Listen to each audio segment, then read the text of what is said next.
Hi, I'm Rich Torrey. Welcome to another Level Up Cartooning. All you ever need to follow along with me is a pencil and paper. It doesn't get any easier than that, right? Now, before we get started, make sure you hit the thumbs up and the subscribe button, as it helps this channel to grow, and hit the bell so you never miss a lesson. Let me start by wishing you all a very happy new year. Welcome to 2026. I hope you all had a fantastic holiday season. Here we've had a blast drawing some of the icons of the animated Christmas special season, along with the big man himself, Santa Claus. I thought we'd kick off the new year with something just fun and silly. And what's more fun and silly than SpongeBob SquarePants and Patrick Star, who star in the new SpongeBob movie, Search for Squarepants. I've never drawn SpongeBob and Patrick together before, so this should be fun. Today they'll be posed in their pirate garb from the movie, swinging on a rope. So what do you say we get to it? Let's draw.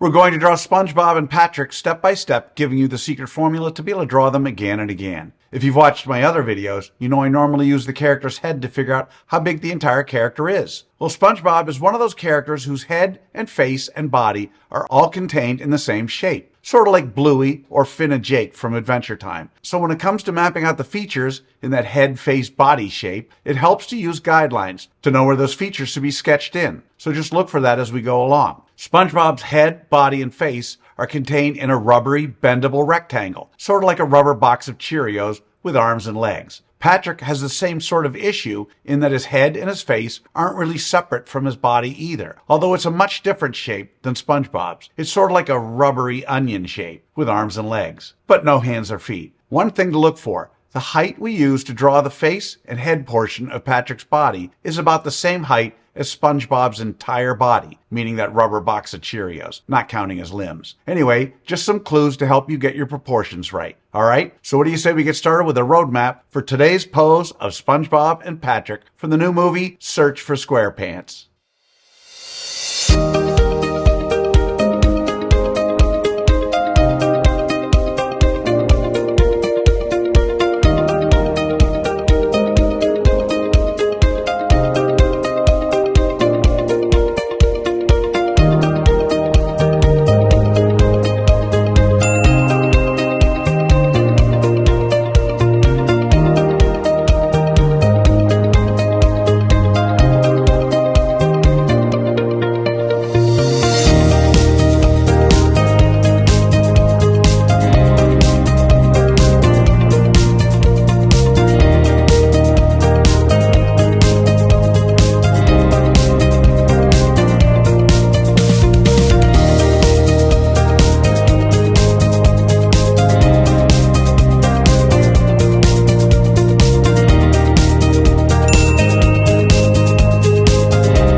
All right, so there's our roadmap. Now, before I go on to step 2, I want to give you the layout of SpongeBob and Patrick using simple shapes for those of you who want to screen grab. Just something to help you when laying out your drawing. Okay, so now we're on to step 2. In this step, we do what I call roughing out the features. I want to remind you that until the third and final step, you want to draw as light as possible. You'll see that I use guidelines to help me to position SpongeBob and Patrick's eyes, mouths, and bodies. We don't want those guidelines in the final drawing, so you want to keep them light enough to be able to erase them easily. Okay, so let's rough out the features for SpongeBob and Patrick from the new SpongeBob movie, Search for Squarepants.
Okay, so there are the roughed out features of SpongeBob and Patrick. So now with the roadmap done and the features roughed out, it's time for that final step. In step 3, we get to have fun. We get to draw the final details of SpongeBob and Patrick. We don't have to guess where to put things because we've already done all the hard work to figure that out. Now would be the time to take a moment and look at your drawing while it's still lightly sketched out and fix or change things before you commit to those final lines. But even as you begin to draw those final lines, you should still be thinking about how you might improve your drawing. SpongeBob's eyelids, Patrick's goofy smile, all the way until the very end. Okay, so let's draw in the details for SpongeBob SquarePants and Patrick Star.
And that's how you do it.